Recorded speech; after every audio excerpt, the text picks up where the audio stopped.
Welcome back to the Avoiding Average podcast. My name is Susan Gates, and today I have Isabella Ferrari here with me, aka Penny the Witch, and I am so excited to have her here. She's the founder of greenwitchcom and also a transformational holistic coach for women and a Buddhist witch, which I'm excited to learn a little bit more about. Isabella, thank you so much for being here with me today. Thank you so much for having me. I am very excited to be here, so thank you. Yeah, of course. So first of all, I would love for you to explain a little bit more about you, what you do, and I guess how you got there too. Yeah, sure. So I started as a meditation and yoga teacher when I was living and studying in a Buddhist monastery in Italy. And while I was there, I also started um, studying herbalism with some Buddhist nuns. And it came very natural for me to incorporate what I was learning into my yoga meditation lessons with my clients. And with the years, I just felt the call to just work with women and to focus on our blockages and our problems. So 3 years ago, I decided to start greenwitchcom, and really from there, I focused all my work and studying and sessions on what woman needs and all the holistic practices, spiritual practices that goes from witchcraft, paganism, Buddhism, and other um, spiritual practices, just so I could learn and share wisdom for all of our sisters in our community. Oh, that's amazing. I love that you have um, a whole bunch of different modalities that you can kind of draw from and pull in and to really help people. I think that's a really beautiful thing to be able to base. I don't know. I guess it's like alchemy in a sense, right? Alchemizing it into something new. Um, So that's amazing that you have all these experiences too with the yoga, with the meditation, and then also the Buddhism. So that one was um, an interesting point for me. Can you tell us a little bit more about how you ended up at a Buddhist monastery? Yeah, sure. So when I was 13, my art teacher in school was Buddhist. And I remember we were studying Monet, and he just mentioned Buddhism out of nowhere. And he started talking about, um, how to reach nirvana, the enlightenment, and the meditation that he was doing. And I just remember feeling this deep, like, connection. It's like what he was saying, it wasn't new, but at the same time, I've never heard about it. Mhm. And so, thanks to him, I started studying and practicing Buddhism. I found a Buddhist group where I was living, and we started to meditate together. And so, I started practicing and studying when I was 13. Wow. And then, when I finished high school, I had such a deep crisis because I didn't want to just move to another city just to study a uni. I felt like it wasn't my path. And really, to imagine myself just studying art or doing the student lifestyle felt so, I don't know, depressing, but not because there is anything wrong with it. It just wasn't my thing. And I remember I was on a summer break, and I was so close to move to Milan to study, and I was like, no, I can't do this. So I just googled Buddhist monastery, and I was like, let's see if I can spend the last weeks of summer with some Buddhist people, with my people, so that maybe I can find a bit of energy. And I was amazed when I found out that there was the biggest Buddhist monastery in Europe, just 3 hours and a half from where I was Oh living. wow. And I was like, okay, let me send the application. I want to go and volunteer there. And after that, I will go to uni. Little did I know that I went there and I never left really. I stayed there for almost 3 years. Wow. And I ended up joining a program, the master program, and I studied with monks and nuns. We studied all the sutra. The program is very deep. The Dalai Lama built this program to allow people in the Western civilization to have the same knowledge that monks and nuns have in India, um, at the Dharamsala monastery, the monastery where the Dalai Lama lives. Hmm. So he took a 10 years program and shrink into this like 5 year, 4 years and a half program. And I studied that, and I studied other things like herbalism and other little practices with the nuns. And yeah, that's how I got there. Wow, that's incredible. I think one, it's fascinating that at such a young age, I mean, I think coming out of high school, you're still pretty young, right? That you knew that within yourself that going to university was not for you, right? You had that internal guide to lead you somewhere else, and then um, too, just going to spend that long at a Buddhist monastery is amazing. What were some of your biggest takeaways from being there? That really changed my lifestyle, first of all, because there, we were waking up early and going straight into deep meditation. So I stopped. Before that, I was waking up, taking my phone and scrolling on Instagram, checking my messages on Facebook, having a coffee, and already feeling stressed. Like, I remember my mornings were so stressful, and I was like, I hate mornings. Life is so like hard, and I just don't want to do this. At the monastery, you really have this chance to reset and go back to what I think are our roots, like the way that we are meant to live life, slow living. So we were waking up, meditating, studying. We had 2 or 3 hours of internet, of Wi-Fi. Hmm. And so I learned what slow living actually looks like and feels like. And it wasn't a scary thing that I was like, no, I'm never going to do that. On a spiritual level, obviously, I learned so many things: how to work with traumas, how to work with our blockages, how to heal our body without going straight to the doctor and take pills and medicines and all these chemicals.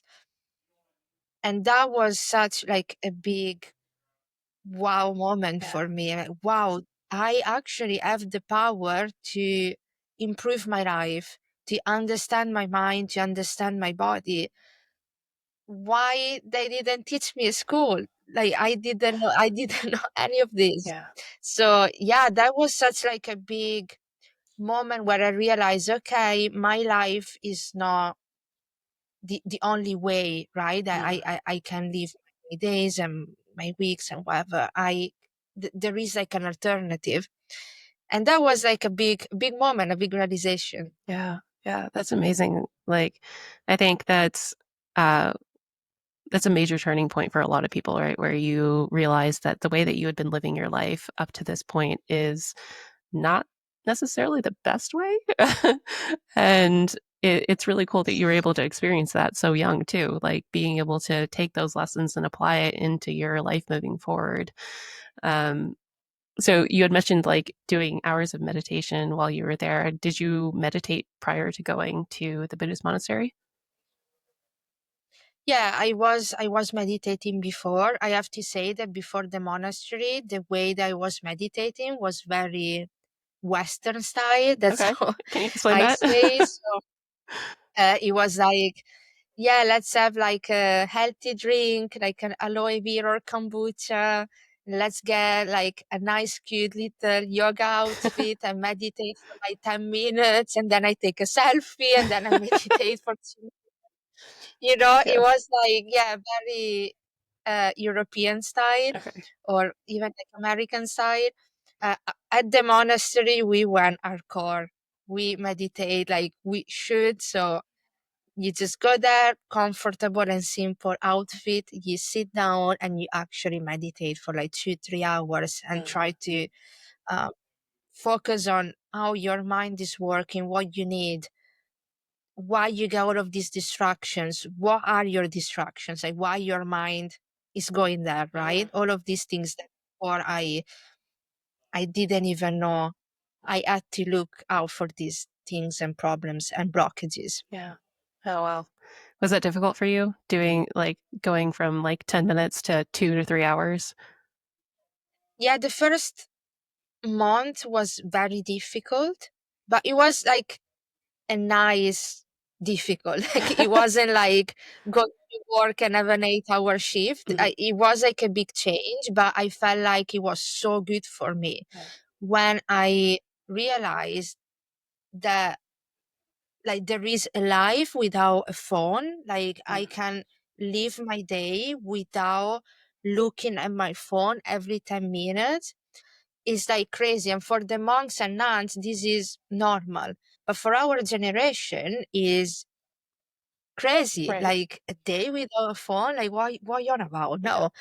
But then like to go and live like them, yeah, it was hard, but at the same time I feel like this is how we are meant to live. Yeah. So why is this so hard, right? And that's why during like when we do retreats or like events, I try and I do my best to share this lifestyle with other people, because even if we it's not realistic to live like monks and nuns every single day, we can still find like an in between Mhm. where we are more present and in touch with like connected with nature and our inner selves, and leave technology or other distractions anyway out of our field. Yeah. That's such a great lesson. Like, and you're right. It is really hard in today's world where we're constantly distracted by our phone. There's so many different things right at our fingertips that we can get to, and so setting that aside is difficult to begin with. But then being more present too, without letting your mind get distracted and thinking about, oh, what am I going to post next or whatever, is also a challenge. And so I love that you're bringing that to the work that you do. As far as like how before you decided to go spend time at the Buddhist monastery, what was your life like before, and what was, I guess, considered like the average life for you?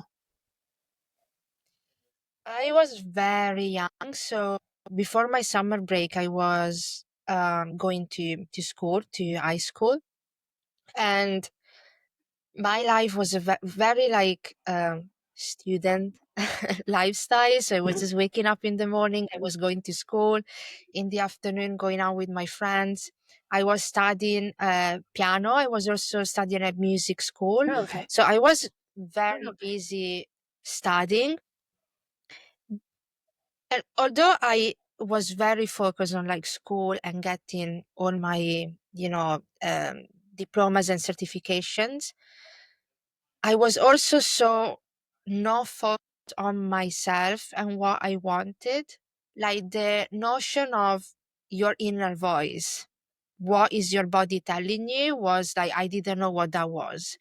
I was living in such like almost like a robot, live like doing what I was supposed to do. And when high school and the music school finished before summer, I think I was feeling so disconnected and sad, because I was like, okay, now that I don't have to study and I don't have all of these lessons, who am I? Like, what do I really want?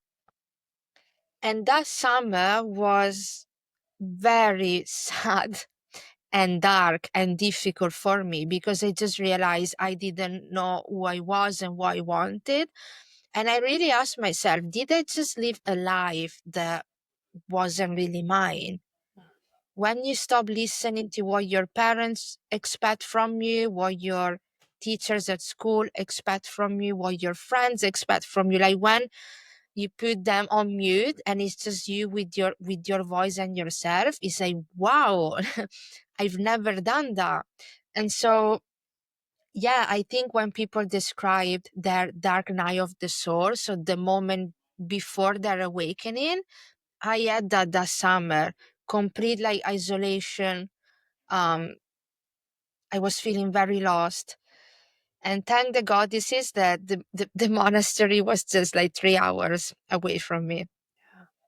Yeah. I always love those synchronicities that line up for you where, I mean, I remember I think there was like a job that I once had where it was like 3 miles from my parents' house, and that was basically what led me down my path today. And so, um, it's always funny when we just like take a moment to look around and see what opportunities are there around us, ready for us to take. Yeah. Yeah, and they're just there. We just have to learn how to, to recognize them. But everything is around us and it's beautiful.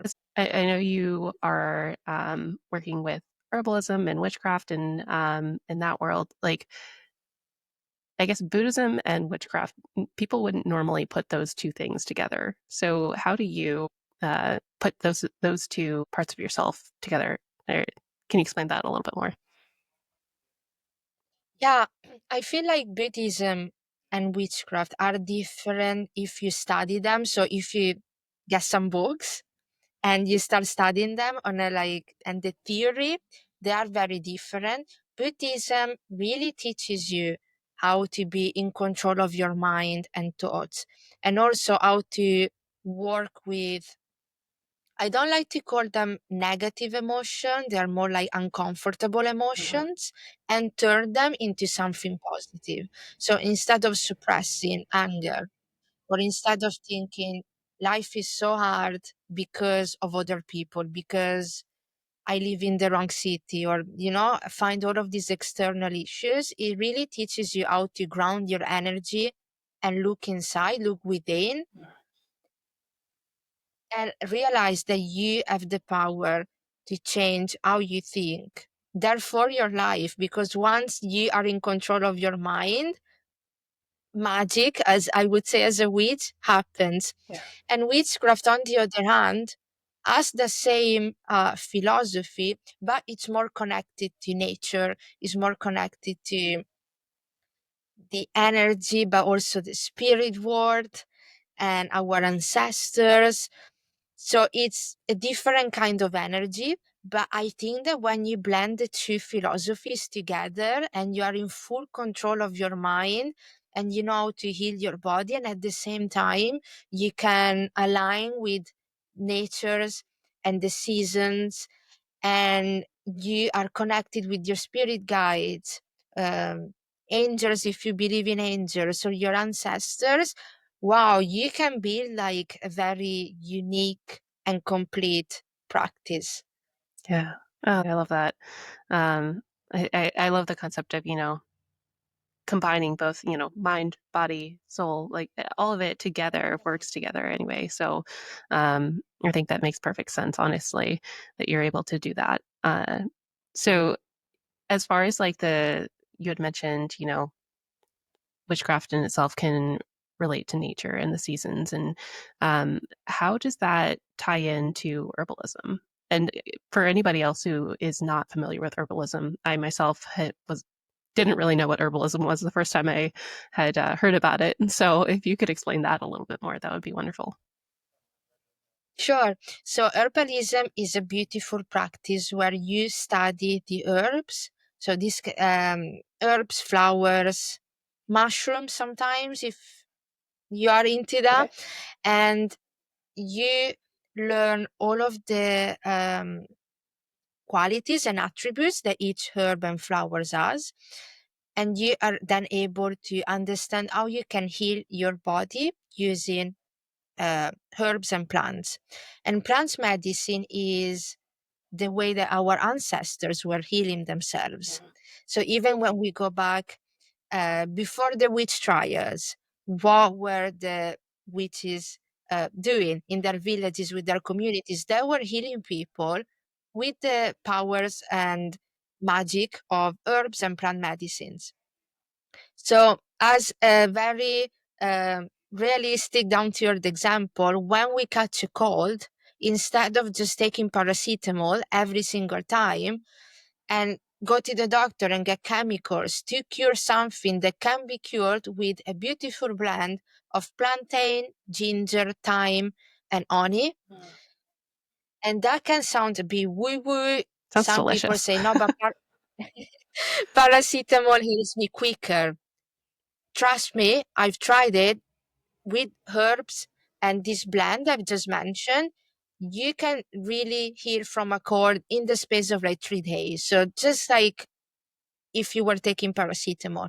That is just like a very simple example of what herbalism does to our body. And we all want to live, I guess, a long and healthy life. And so I think it's very important to be very aware of what we put inside our body, and to realize that our illnesses, issues, body issues, mental issues already have a solution in nature. Like hundreds of years ago, we didn't have any of these chemicals and people were still living. Yes, some people argue, yes, but people were dying young. That wasn't because of the herbs.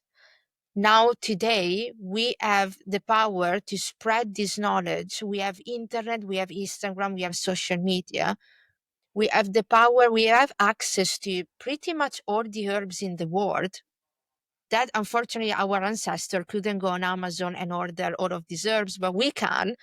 And so we really have everything we need to heal ourselves. And also on a more witchy, woo-woo side, all herbs are spirits. So if we really want to go deep into herbalism, we can also connect with the spirits of the plants and ask them to heal our body, ask them to guide us and to share with us more wisdom before we use them. And yeah, it's just beautiful. When we realize that um, today we can do that, I think we have access to pretty much all the herbs and flowers and mushrooms that we want. So it doesn't really take a lot of effort to get a very simple herbal kit in our home. There can be a bit of lavender and chamomile and thyme and some reishi mushroom, and just have them there. And when we feel like we are very tired, we have mind fog, or our body or immune system is weak, we just have like some herbs to take, and we are feeling better, and we are taking something that is not damaging our body. And why not? Why not do that? Yeah, no, I agree with that. I think earlier on in my life, I probably would have been very skeptical. And I know my mom has always insisted that, or my dad too, is like garlic is amazing, or like ginger, and it does great things for your body. And so they would always be pushing that whenever I got sick, or it's like ginger tea or ginger lemon and honey. And I mean, I find myself doing that more often now. I think now, there is a lot more acceptance too of herbalism, and I think a lot of people are seeing more of the beneficial properties. I think science is starting to catch up to it too, where they're doing studies to see how it actually improves. And so, especially things like the different mushrooms like reishi or lion's mane and those sort of things. And so it's really cool to be able to bring that into your own practice. And so, how do you use that on, like, say, a day-to-day basis, or also like when you're working with clients? I use herbalism a lot when I do womb healing with Okay. women. So when we are talking about menstrual pain, fertility issues, or any problems related to our womb, period, or menopause, um, the damage that the pill that we take, the contraceptions, it does to our body is like heartbreaking. And when you realize all the side effects that you can have and experience, is like this thing shouldn't be legal. And so Right. it's very important to address the problems that we are experiencing. And 99% of these problems have a solution in herbalism. So far, I've worked with like hundreds, I think, of people, and it never happened that we couldn't fix a problem related to their womb without using herbs or having to go and get some chemicals. And when I say this to people that have never tried herbalism or womb healing, they are shocked. Some of them, they don't believe it. They think I'm just talking gibberish. And I get that. I know that it is something new, although hundreds of years ago, it was our like normal way to heal ourselves. Now we are on the other side of things where using herbs is this like scary thing. Mm. But yeah, herbalism and uh, our bodies are as women are very connected, and it's so beneficial. So I always use it during my one-on-one sessions.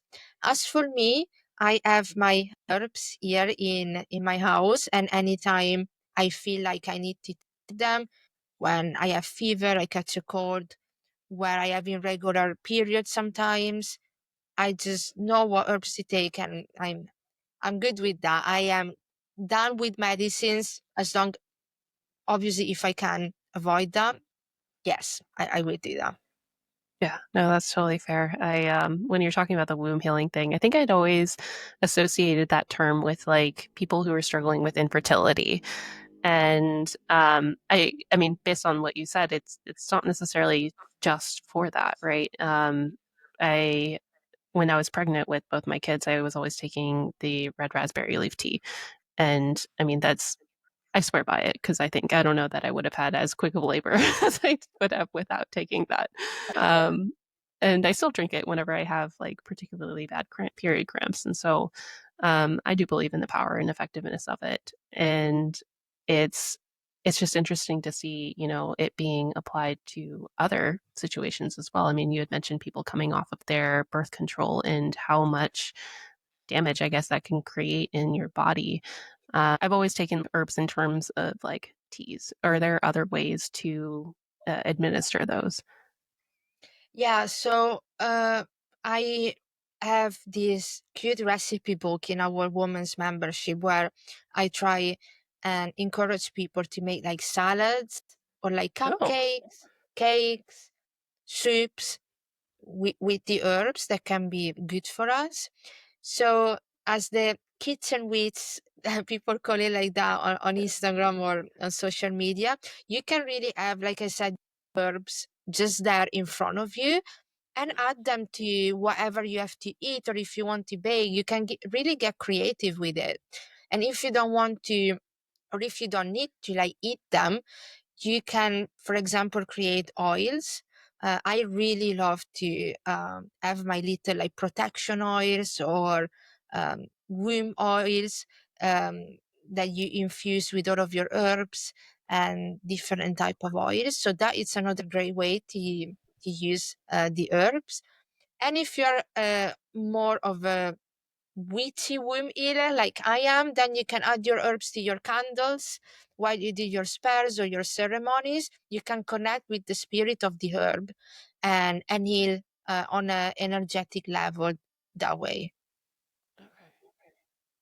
I I don't know why I just like never thought that cooking could be such I think maybe it's too obvious and that's why, but I love that you have creative ways of using those herbs in different things. I think that is beneficial for people. And so, I mean, when you're working with clients, is it just you recommend them to based on whatever's going on for them, or do you make them yourselves and send them like oils and things like that? Yeah, so when I do online sessions, after a session, I just write a report with all of my tips and what I think they should do to release their blockages or work on their traumas. And so I just teach them or show them how I would do it.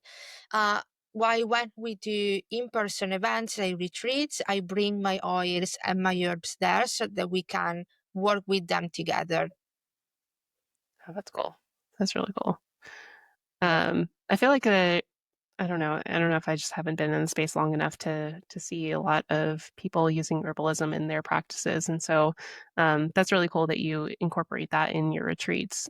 Um, I know you mentioned the retreat a couple of times. Can you explain that a little bit more and what that encompasses? Yeah, so in the last year, I've been trying to create more in-person events and build um, in-person community. Um, so I started organizing witchy retreats, and these retreats are around the Sabbath. So, for example, we have Samhain retreat, Halloween retreat is a more like common way to call Yeah. it, where we just celebrate the midpoint between autumn and winter, and we do our spells, and we are in tune with nature, and we do all the practices connected with Samhain. We have the next retreat in Scotland for the summer solstice. So there it will be more like connecting with the energy of the sun, activate our feminine energy, work with fire magic, so with candles, and we will have herbalism there too. And so yeah, with these in-person events, I really try to share with people all the ways that I know to connect with nature, with the season, and with the herbs that are available um, to us. So in June and July, we will have completely different practice compared to what we can do in October and November, where the temperature is low and we don't have uh, flowers or other herbs, right? So it's beautiful to see how our practice can change and how our lifestyle can change following the season. And yeah, I try to share that during my retreat. Oh, that's awesome. Yeah, I love that, you incorporate the different seasons, and I know that you had mentioned that earlier on as far as um what you do and what you consider as part of like essential to witchcraft. And so um I think that's also oh, excuse me. That's also something that I had never really considered before either. Um so in in terms of like the people that would normally come to these types of retreats, I know there is a large community of people online who would call themselves a witch, but there are also a lot of people who are very skeptical or very nervous about that term. What would you say to those people about like what is witchcraft? Like what does that mean to you? Yeah, I think that a lot of people connect witchcraft with black magic, maybe, or working with these very dangerous spirits. um, yeah, they just think about spirits and these spooky things that we see in horror movies. And it's like, it's nothing like that. Maybe there are people that did that kind of stuff, and it's okay if they don't harm others, but it's not what witchcraft is as a whole, as a practice. So a witch, uh, back then, hundreds of years ago, was a woman with so much like wisdom, or I like to call it sacred wisdom. She knew how to heal the body, how to connect with spirits, with our ancestors, with the spirits of the land, with the power of like spell working, so energy work. How can I heal my community just with my energy or with what is available to us in nature? So if we just think about that, it's it's not like a scary thing to call yourself a witch. Today, a witch can be so many things. It can be a woman who just wants to feel empowered and wants to like, have her community where she can be herself, she can be free. A witch can be someone that who studies herbalism and likes to work with energy and spell working. Or it can be a complete different things. We have a lot more freedom to come up with our own definition of what a witch is. And I think that is very beautiful and empowering and liberating. So there is no reason to be scared to call ourselves a witch, because we can decide what the word means. And again, I think that is very beautiful and empowering. And the same way that someone can call themselves like a feminist, or fighting for human rights, it being a witch is not that different. It's just like a matter of what word do I want to use. That's awesome. I love that explanation of it because yeah, you're right. I mean, there are people who are scared of that term, but wouldn't bat an eye at the word shaman, where it's essentially kind of the same thing, right? Yeah, yeah, yeah. um, so that's awesome. How? did you find yourself accepting that that title easily, or was that a process for you? I feel like it's easier for me than the people around me. So I am very confident about calling myself a witch. I have no problem.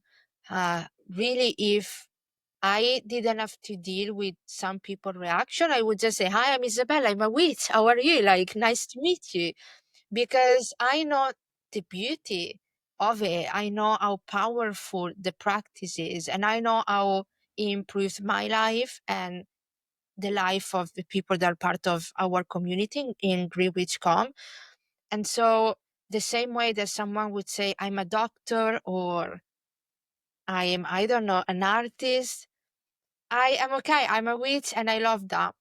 Some people um get a bit confused, and it's like, okay, maybe if you say that, that person would think that thing, or maybe just don't say it the first time because maybe they will think that you did this, like you're like, I don't know, part of a weird cult where you do these weird things.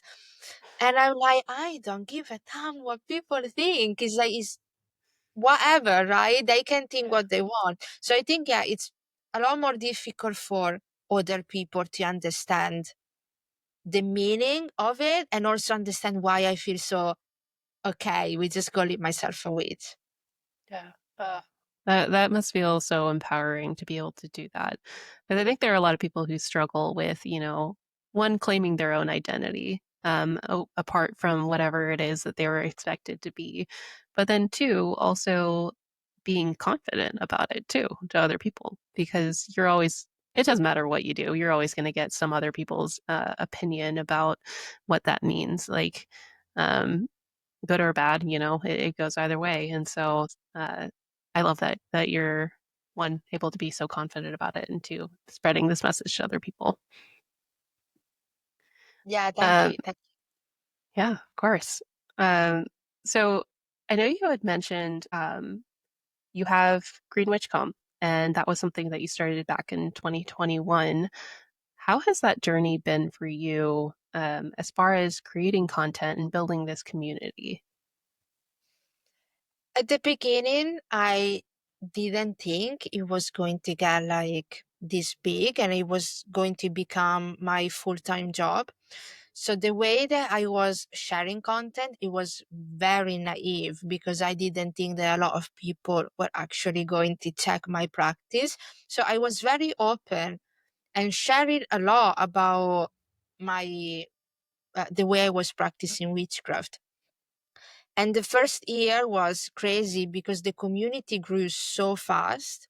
And that was a big wake up call because, you know, how the internet works. So many people started criticizing how my candle was looking like because that wasn't the way, or how I was meditating because you don't meditate that way.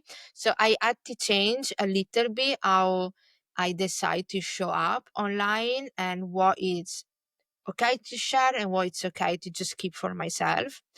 And I really have to learn how to have a private practice, if we want to call it like that. So those things that I do and I don't share, and that part of my practice that is okay to just put it out there. It was a bit hard because I just want to share everything. I don't want to like gatekeeping. I just want to share everything I know. But you can't do it on the internet, especially on Instagram. It's like a very crazy place sometimes. So yeah, I had to find that balance. But today I feel pretty good. I feel like I can definitely know what it's okay to share and what it's not.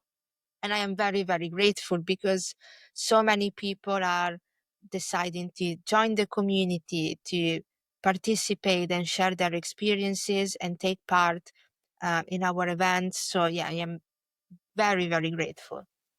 Yeah, that's amazing that you're able to create such a large and diverse community. I mean, I think you said it was over 100,000 people at this point, and from all over the world.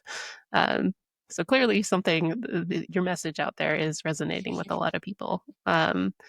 I think it's interesting because there is, a lot of expectation out there too with Instagram and all the social media platforms about how you show up. And you had mentioned it, like what's okay to share and what's not okay to share. And it's frustrating, right? Like it's you just want to be you. And some people aren't going to take to that easily, or it's not um it can be kind of hard to find that footing, Yeah. especially as you're starting out. So if somebody else is kind of going down the same path, what would you recommend or what advice would you have for somebody who's doing this as well? Yeah, I think it's very important to have clear in your head who you are and what is your message. So who are you and or who do you want to be and what is your message, like your philosophy. Once you have that clear, you don't have to fake it on the internet. That just because you don't share everything, it doesn't mean that you are lying or putting up a mask.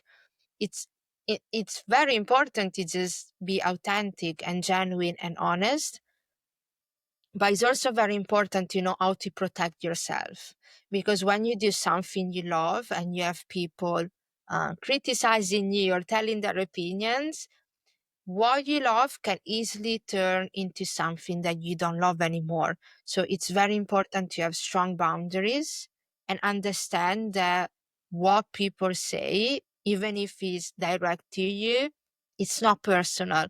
Like 90% of the stuff is just a reflection of what that person is going through in their life, and it has nothing to do with you. And it's so, so important to have that in mind. Otherwise, you just get squeezed, and that's not okay. It's not nice.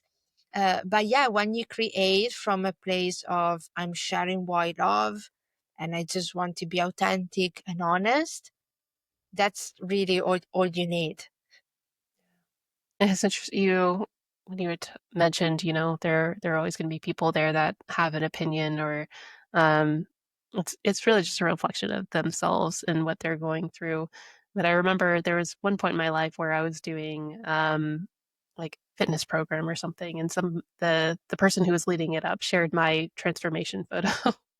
And I was so excited until I started reading the comments, and that's like a a big, I don't know, no almost, I guess, because there are gonna be a bunch of people who support you and are like, "Wow, that's fantastic," and then other people who are gonna say, mean or hurtful things or, like, "Why did you post this?" or "I don't see a difference," or whatever. And it's really easy to get fixated on that and not show up because of those people. And so I think you're right in that you kind of need to be a little bit more choosy about what it is that you share, because not everybody necessarily needs to have access to every part of you. Um, and there's also something, I guess, sacred about keeping things to yourself as well. Um, so how do you decide then, like, what it is that you want to share versus keep to yourself? Yeah. So first of all, I am sorry that you received those comments, and shame on those people. Some people shouldn't have access to the internet, but like you said, it's just a reflection of who they are. So the comment is just a mirror that shows you who they are and not who you are on what you are doing. I guess when I share content, there are some part of my practices that are very dear to me, very personal. And when I post, I always ask myself, if I were to receive a mean comment about this practice, am I okay with it? And there are some parts of what I do that is like, hey, I do it this way. If people are not going to like it, it's okay. I can live with that. And I share that on Instagram. There are other rituals, meditations. It's more about deity work, like shadow work. It's very, very personal. And I'm like, if someone were to share a mean comment about this, how would I feel? And I know that maybe that wouldn't make me feel great. And I'm like, okay, there is no point in sharing that. It's fine. I will keep it for myself. Yeah. Yeah. No, I think that's a really good point to make because we're all kind of on our own healing journey and we're all working through things and sometimes we're not ready to share those deep nitty gritty parts of ourselves that we're still working through. And it can almost be derailing to share that with other people, especially if they have their own negative input. Um, that's one of those things. I mean, I think you know this as a coach that why it's so important to have or to create that safe space for somebody else to be open and vulnerable because they don't always get that, especially not online. And so, Absolutely. Yeah. yeah, I 100% agree about that, like keeping and maintaining those energetic boundaries, um, because it can be it's a challenge. Like doing the shadow work is not easy, and it's not It's fun. It's and it can be so hard. And so, thank you for sharing that. Right. sure. I think Thank that you. helps. Um, so speaking of like healing and doing the shadow work, and I know when we had previously talked, or we mentioned online that you work with quantum healing, and I know the word quantum has been kind of thrown around a lot. A lot of people don't really know what it means. I'm myself am not even entirely sure what it means sometimes. Can you explain a little bit more about how you use that and what that means for somebody? Yeah, sure. When I use quantum healing to um overcome blockages. So on a very like practical level, let's just say I can get the job of my dreams. I keep applying and they just keep refusing my application and they hire someone else. Why? So the I would say normal mindset would tell you it's because you're not good enough, you're not meant to do that job, just go and get something else and be happy with whatever job the life is going to throw at you because it's all you can get, right? When you start doing quantum healing, you realize that we are on this timeline, this reality, and it's not everything that is going on around us. There are so many layers and so many other realities. And on a very uh, like simple level, there is a reality where you already have that thing, you already have that job. So how do you align yourself? How do you create the energy, these waves that are going to attract what you want? How do you create that mindset and energy field that puts you in a position where you can release all of these limiting beliefs and self-doubt and self-sabotaging? So quantum healing does that. It just helps you realize and see that there are multiple realities and everything is energy. That job that you want, visualize it as like a ball of energy with its own waves and its own informations. And you are a ball of energy with your waves and your information. So if everything is energy, then we can move all of these particles and align everything so that we can attract what we want. Mm. Is it these manifestations gibberish? For some people it is. It was for me for a long time. If we think about The Secret, the book, and that kind of manifestation, the way they explain it, yeah, I am skeptical too. To just write down an affirmation and be positive, and tomorrow you will have it. Is like I don't think that's how life works. I wish it was like that. But when you actually study quantum healing, quantum entanglements, and you understand how energy really works, is that I can even start describing the things that happened in my life, in my client's life, in other people's lives, where it's like this actually works. Like you can really make big changes in your mind, body, and life with quantum healing. And I am very happy that finally scientists and doctors are starting to um, really give to quantum healing the right attention. And there are already many doctors that are healing their patients using quantum healing. All right. So unfortunately, we had some technical issues while we were recording, and it cut out. Uh, I guess that's what I get for recording this during Mercury retrograde. But I wanted to thank Isabella for her time, her graciousness, and her uh, willingness to speak openly about herself and what she does. If you found that interesting, or if you'd like to follow Isabella or even work with her, go to one of her retreats that she had mentioned. I've left her information in the show notes. But other than that, thank you so much for listening, and I'll see you next week.